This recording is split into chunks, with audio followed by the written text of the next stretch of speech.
Hey there, and welcome to Retirement Reimagined. I'm Tiffany Neary, Senior Living Specialist, and this is the podcast where we flip the script on senior living. Whether you're a retiree ready to take on a new adventure or just curious about how to make the most of your golden years, you're in the right place. Join me and our amazing expert guests as we dive into everything from hitting the road in an RV, getting your financial ducks in a row, exploring the perks of a reverse mortgage, or just figuring out how to link that smartphone to your car. We're here to inspire, inform, and give you practical tips to live your best retired life. So buckle up, tune in, and let's reimagine what retirement can truly be.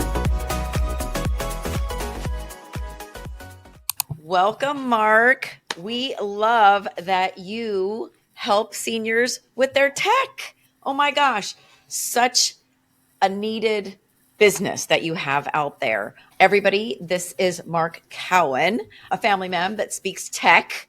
Technical support is what brings Mark top of mind to a lot of his clients turned friends. And who doesn't want more friends? Absolutely. Mark is the founder of Mark Cowan Technical Support Services.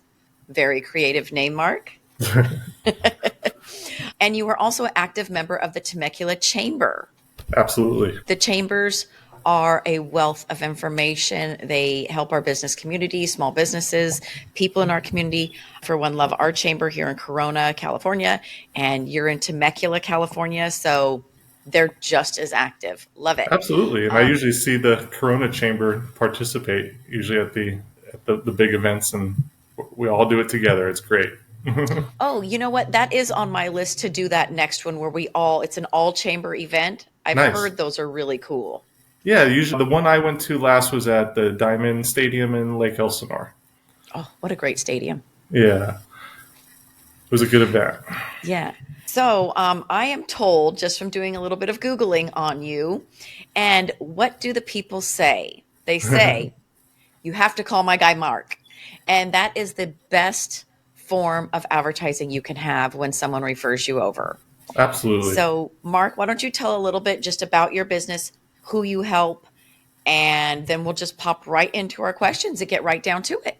Sure. Yeah. So I help mostly senior communities. I definitely have some business clients that I've met through the chamber, of course. But in general, I specialize in senior care. They seem to be the population that needs it the most. Not only to help with it, but they seem to benefit the most from it, believe it or not. Some people think that, just because they're seniors that they don't understand and it's too confusing for them. But little things like automating a smart light or having a Ring doorbell, things like that, it's life-changing for somebody who's bedridden, or maybe it's not safe for them to answer the door, things like that. They can't reach the outlets in their house, things like that. And it's really nice to just be able to use your voice, and it's not just a gimmick anymore that people looked at as an extra. Now it's really a life-changing product that it's amazing. So I love helping people in that way and allowing them to continue to do the things that they wouldn't normally be able to do at their age. Well, yeah. And, back in the day, we had that clap on, clap off. Right. And people laughed at it.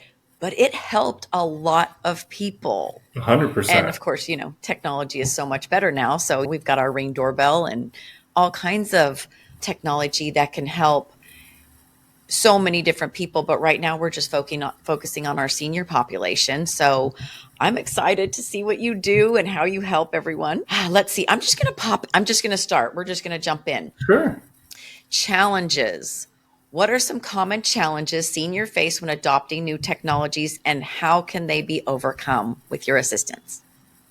Well, for example, just today, one of the hugest challenges I run into is there's usually somebody else in their life that manages these things, like their wife or their husband knew all the passwords, knew all the bank accounts, stuff like that. And sometimes people pass away suddenly. It's not just seniors even, we're never promised tomorrows. I help people with those kinds of things, contacting all their utility companies and getting their bank account passwords reset. And even just today, they didn't have their Wi-Fi. You know what I mean? Their house was so locked down after their husband passed away that they don't even have a Wi-Fi password. That's how and that seems silly, like it's unnecessary and they should be able to get by without it, but it's crucial these days. You need these things. And Yeah. especially if the person's passed away, now you don't have the authority, or, you haven't been approved on the accounts, you're really running into a problem, so sometimes you got to do some workarounds and think outside the box a little bit. How would you, with this in mind, because this happens, what would you say is the best way to protect themselves from having to go through all of these hoops with the passwords and the logins? Would you suggest keeping them all in a little like old-fashioned phone book where you write notes, or a little notebook, or what would you suggest? You could do that. The only problem I see with that is people have a problem updating, or they'll write down a new one and they don't get rid of the old one, so Okay. I don't think there's anything necessarily wrong with the old-fashioned way other than somebody physically being able to find it and access them that way. If you have it in a safe or somewhere, nobody has access to it, that's fine to go that route. Okay. But the reason I don't like that is, again, because they have trouble updating, writing dates down, or erasing the old information. Things get overlapped.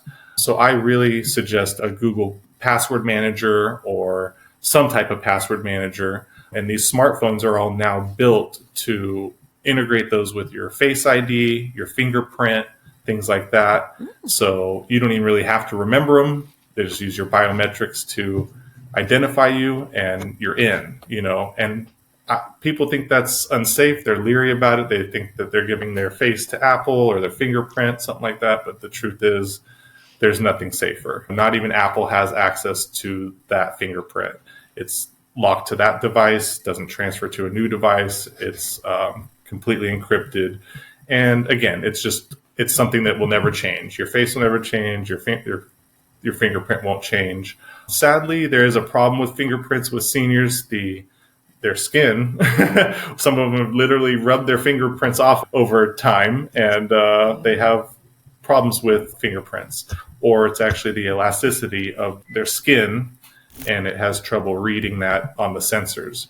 So people do have trouble with the fingerprints, but the Face ID is amazing, life-changing. Even not being able to put your PIN code in every day. You just bypass that with your Face ID. And that's my best suggestion for people who can't remember their information. Also, two-factor authentication is extremely important. So that way, when you do forget these passwords, they can use your email or your phone number, some other form of communication to prove you are who you are, and then you can reset it. The biggest problem I've seen is people set these things up with their home phone number. Now they're trying to receive a text message to a home phone line. That cannot work in most scenarios. So very important to use your cell phone. People are afraid to give it out because they think that they're going to get spammed and that stuff. And that is a concern, but it doesn't help in the login situation. You need them to be able to text you, communicate with you. And that's crucial because even if somebody does get that password on that piece of paper that you wrote it down on, a house cleaner steals it, something like that, now you have an extra layer of verification. So even if somebody tries to use it, you will know about it right away. The only way they'd be able to get bypass that is literally steal your cell phone in addition and be able to receive those text messages, stuff like that, which is highly unlikely. So passwords are a huge part of my job. And managing passwords is a huge question for sure. We could stop this podcast right now and this is gold. Yeah. Gold, because my mom has forgotten her Apple ID. Well, the entire world shuts down when you forget your Apple ID. Absolutely. You're locked out for like 20 days or some oddball. And usually amount what of time. happens is they say, oh, I don't have that phone number anymore, or I don't use that email anymore. And that's where they're trying to send the verification. So it's very important if you do change your phone number, you need to update your bank. You need to update these people, Apple, your phone company, things like that, because otherwise you have no way of proving who you are. And it could be a huge headache. And like you said, lock you out for weeks at a time. And I have seen that happen. Yes. Luckily, I've been successful with pretty much every account I've tried to recover, but it does take weeks sometimes. It does. And it's very frustrating. So luckily you're there to help. So Anyone needs help, you call Mark right now. Okay. Absolutely. But we're going to go on and we're going to hit a couple more questions because I know you've got gold in there and I'm just going to pull it out so we can help our people. Okay. How can family members and caregivers effectively assist seniors in becoming more tech savvy? Well, I mean, something simple, like we mentioned before, something simple as Alexa in their home. Having a voice assistant is huge. It seems like it's hard to set up, and sometimes the initial setup can be beyond most people, and that's where I come in. But a lot of people have family members or something that can come over and just help them with that initial setup, and they'll be golden after that. So something like, hey Siri, turn on the lights. Hey Siri, lock the door. Hey Siri, open my garage. Things like that. Amazon's even coming out with features where you can unlock your door when you're not home and allow them to place your package inside to prevent it from being stolen. Little things like that, so no more porch pirates taking our bags and our little packages. things like that, a lot of people don't like the idea of letting the delivery guy in their home, but if you're having those types of problems, those are options. They can see who's at their front door before they answer it, things like that. And obviously these aren't problems just for seniors, but where it really helps is because they usually can't move around quickly. They've got a walker or something like that, allows them to respond and at least say, hey, I'm coming. You can create automated responses that say, allow me a moment to get to the door, things like that, Well, could you use the little devices, some with screens, some without, even as like, hey, I've fallen and I can't get up, please call my daughter? 100%. So I've set these up in people's bathrooms, stuff like that, because they're worried. I've had people tell me they want phone lines in all these weird places, and because they're worried that they're not going to be able to reach their cell phone when they need to. And so I've set up these voice assistants, or even a watch, for example, a smart watch like Siri, Galaxy or Apple will have fall detection built in, and you can set up emergency contacts. So if you fall down and you don't respond, not only will they contact emergency services, they know your location. It'll also notify your family members that something's happened and you're not responding. So watch location, you could speak. Yes. And it monitors your body. Yeah, your heart rate, your location. If you got somebody with dementia that might be making it out the door and you're worried about them, you can literally see their physical location.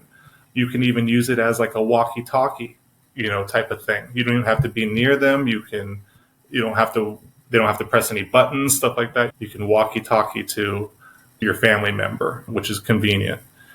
Gold. Yeah. Okay, so we already talked about some user-friendly devices or technologies designed specifically for seniors. I wouldn't say those are designed specifically, but they are helpful. Is there something else you'd like to add that is specifically for seniors, maybe? The biggest thing I see, one of the obvious things are vision and hearing, so things I've done for people, they don't think they can use the computer because the screen's so small. I literally go and set them up with a 32-inch TV as their monitor, and it's excessively big for the average person, but it creates an environment where they can actually use it, So I've got people that are legally blind. I still got using computers, little things like that. Also hearing, so hearing aids, they have a lot of Bluetooth features, things like that. But usually what the problem for people is hearing aids just amplify. So if there's a lot going on in the room or they're trying to hear the TV, stuff like that, it's not a good experience, So there are little devices you can buy for a couple $100 to integrate your TV with your hearing aids.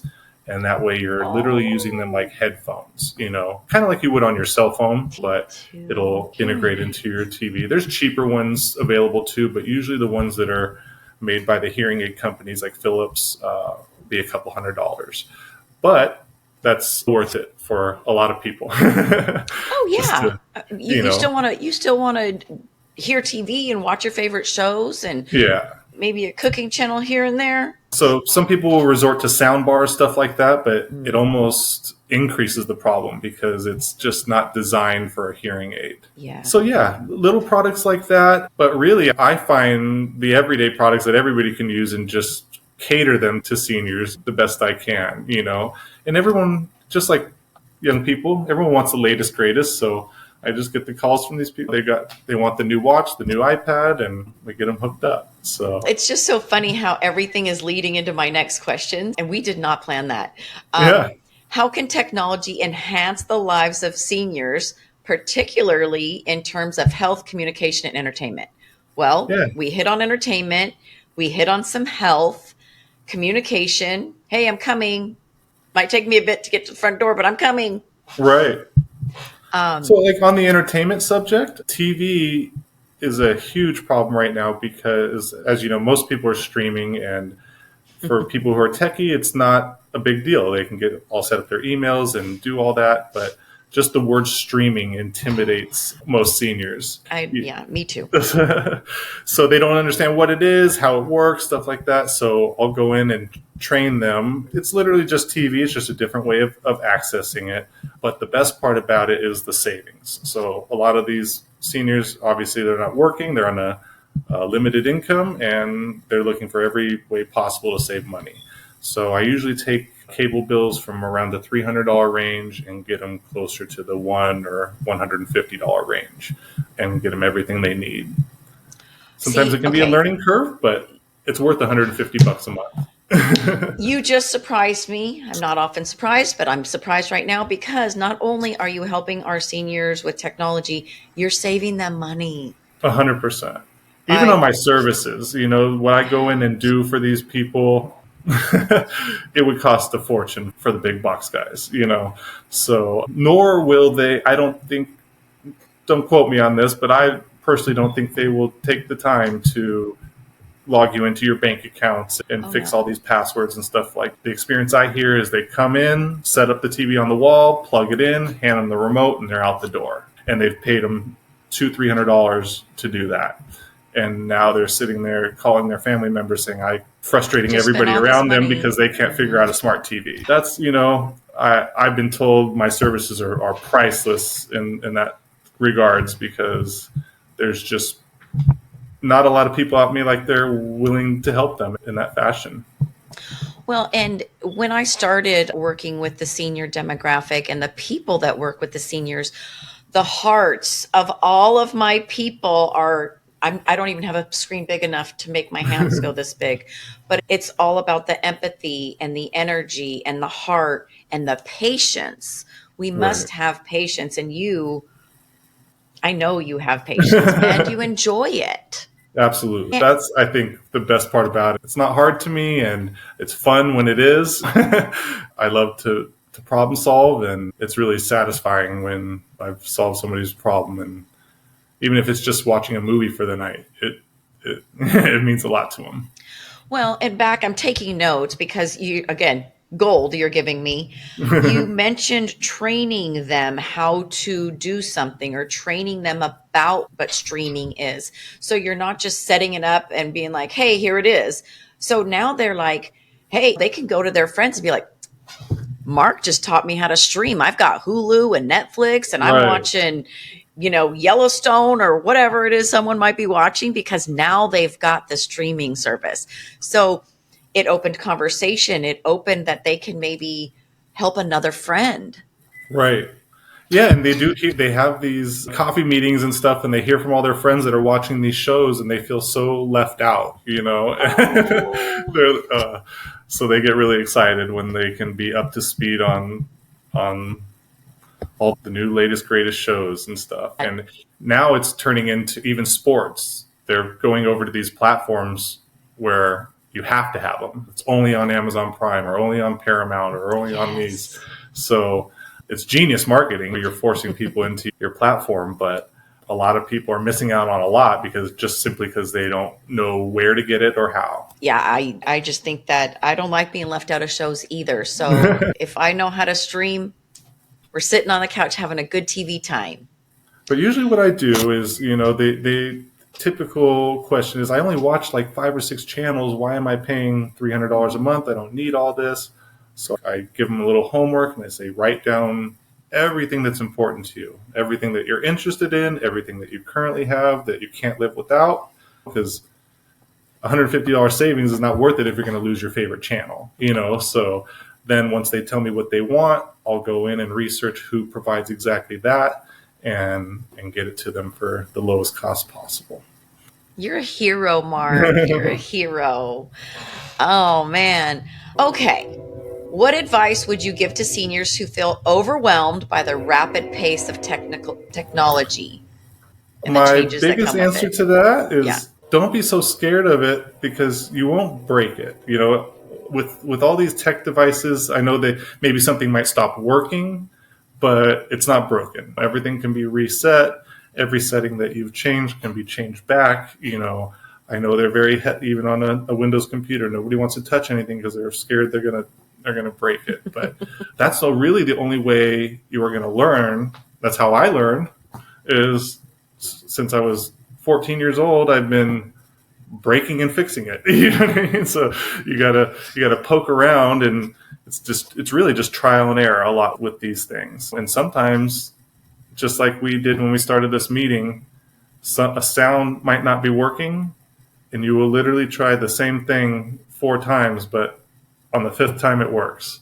Turn it off, turn it on. Yeah, there's technology can be a little funny like that, even though you might be hesitant to try the same thing over again. So a lot of my meetings, the 10th time it suddenly works. All right, next question. How has the pandemic impacted seniors' adoption of technology, particularly in terms of staying connected with family and accessing healthcare? Do you know kind of how that's working for your people? I don't know how really to connect it with COVID necessarily, but I have noticed with technology, like I help some people are on, like they have diabetes, things like that, and they're being monitored by their family members, and they need their devices to be connected with their personal devices, stuff like that. So again, it's hard to say any recent change, but I just think with all the technology changes, with all the different hospitals and patient services creating member portals and stuff like that online, a lot of them don't know how to access it or how to use it. But once I go in and train them, actually, a lot of it is just getting a username and password, just getting in. And then once they're in, they can have that video it. conference with their doctor, like Exactly. we're doing. They can talk to a doctor right here. So I've had people so nervous about these meetings because it's for a surgery or something like that they've been waiting weeks or months for to be scheduled, and they have to get into this webinar and watch this video or take this training class, whatever it is. And if they miss it, they're losing their chance at the surgery. Ooh. So a lot of times I will literally make my appointment for their appointment time, and I'm there to make sure it goes smoothly. Any technical hiccups, we fix it right there on the spot. And once they're live, I can let them have their privacy and peace of mind for them. Yeah, they're like, exactly. Mark's going to be here. It'll be fine. Because I'll even go to their house beforehand and say, okay, this is how it's going to work. They're going to send you a link and we'll do a test meeting and I'll set it all up. But they still don't have that confidence that when that day comes, that everything's going to work fine. So I literally show up day of and make it happen. I love that. So I take pride in that, being available and giving those who really need it a priority. Love that.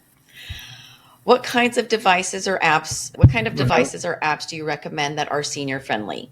If we talked about Alexa, we talked about Ring, any kind of those devices where you can yell out something that is needed. I think the voice assistant is hugely overlooked for these people. So a lot of times I convince somebody they need a smartphone. They go and get the smartphone. They call me back weeks later. Mark, I can't use this. I can't even figure out how to get to my contacts.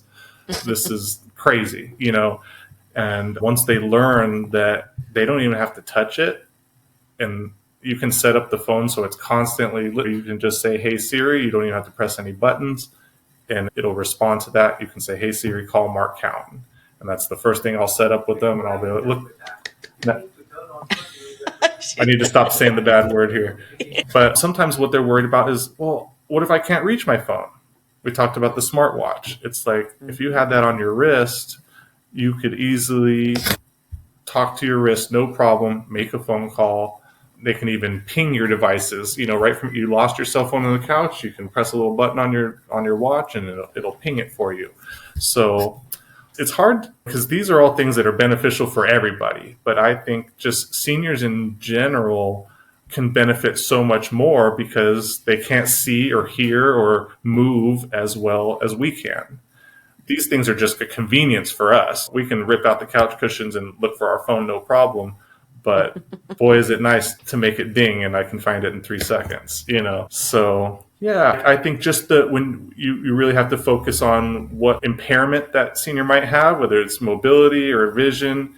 And there's so many tools out there that we all have that they just need to be taught really and trained how to use it.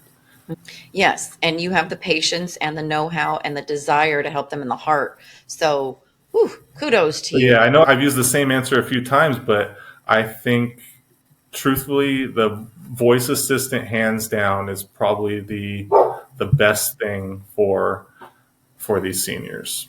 Okay. Because they don't have to touch. Yes. Or They find can just it. talk. Yeah. And it could be in any room. So you can have these guys set up in any room. And I mean, I've already done that in my parents' house and my mother-in-law's house. They have them everywhere throughout the house because they don't always have their phone. Yeah. And what's really great is you don't have to have them answer. You can set this up in a way where you can just drop in on the room. So if you can drop in on the kitchen or the dining room, wherever it is. And if you're not sure where she is, she's not in camera view or whatever it is, you can literally blast the whole house and make an announcement that you're trying to get a hold of your loved ones. That's good. It's really cool. I use it just to announce dinner time. You know what I mean? Stuff like that. Ringing a bell. Exactly. Oh my gosh. Okay. I'm taking that.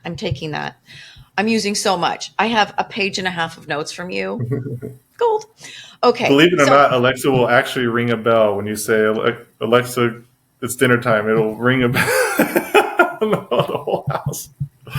It's really fun. But I'm glad we're getting good stuff. Yes. Okay. What do you think the future holds for seniors and technology?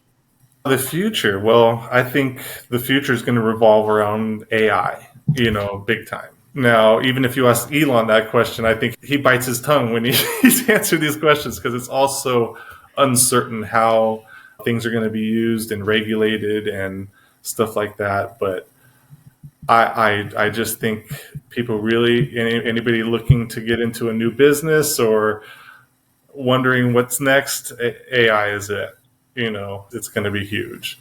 So how that helps us, it can help us in any number of ways, just like we talked about with the smartphones and stuff. It's just a matter of what it is you need, and I really don't know what products are going to be available that's going to integrate all this stuff, but I'm really excited for the future as far as technology is concerned. I don't have any products offhand that come to mind, that are up and coming, that are designed for seniors or anything like that. But I can say this, I know that Apple specifically, every product they come out with, they really do cater to these types of issues, whether it be cognitive issues, things like that. When you're setting up a new Apple product at your house, it literally asks you what impairments you have, and the whole operating system is designed around that. So I think it's a problem they weren't focusing on so much in the past, and now they're able to integrate it in a way that it's available for everybody, not just seniors. They're using the same product we are. It's the software that's being modified, Wow. Yeah. And the people they don't have anything cognitive or impairments, they wouldn't push the button. So they wouldn't know how that phone or the software enhances the phone itself and right. How you use it, how you interact with it. Right. That's beautiful. Little things you wouldn't even think of, They would probably be considered a nuisance to some people when they don't have those problems, but and that's why they don't use those features. So yeah, I'm really impressed with Apple, and like headphones is something I know they're really focusing on. I guess the amount of information they can get from an ear is amazing. So these headphones are going to be a part of our everyday lives as far as a health standpoint. They're going to be able to, I wish I could say specifics, but Well, technology is just changing everything. Yeah, if anything, I would Google headphones, the future of headphones, and you will see some interesting things. I don't think any of them have really been integrated yet, but just the AirPods alone are amazing for what they do for us. Yes, they are. Yes, they are. Well, that is so much to unpack.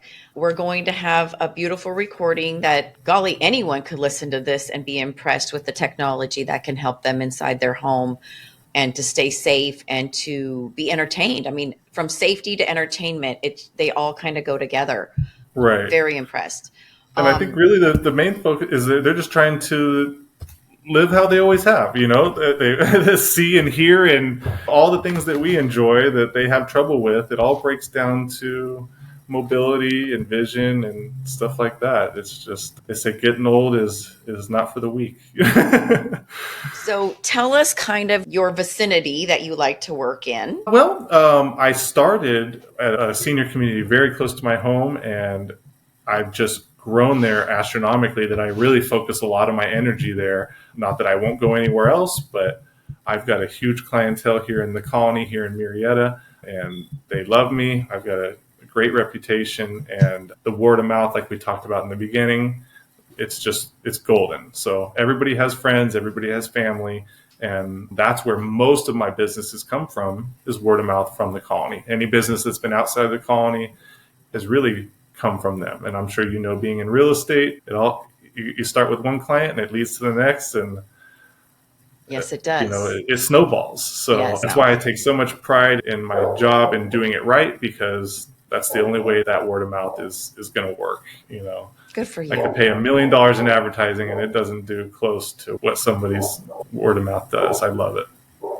Well, we're going to have your links on here, but tell everybody how they can get a hold of you. You can find me at markcowantechnicalsupportservices.com. My phone number is 951-255-9814. You can also find me on Facebook, Instagram, under the same handle, Mark Cowan Technical Support Services. Please, if I ever don't answer, it just means I'm with the client. I'll get right back to you. Yes, you do. And we'll have those links for everybody. But I do want to say thank you so much for sharing your knowledge, your heart, your desire to help. This has been fantastic. I'm super excited. Like I said, I have a whole list of things that I'm going to go do for a lot of the seniors that I know and get them going with you as well. Awesome. So thank you, Mark. I appreciate you coming at all? I'm here for you. Appreciate it. Okay, let me wrap this up. Thank you all for coming. And again, Mark's information will be down below or to the right or to the left. I don't know where it's going to be, but it will be out here somewhere. Thanks for tuning in to Retirement Reimagined. I hope today's episode gave you some great tips to elevate your retirement. If you enjoyed the show, be sure to subscribe so you never miss an episode. And if you found our discussion helpful, please leave a review.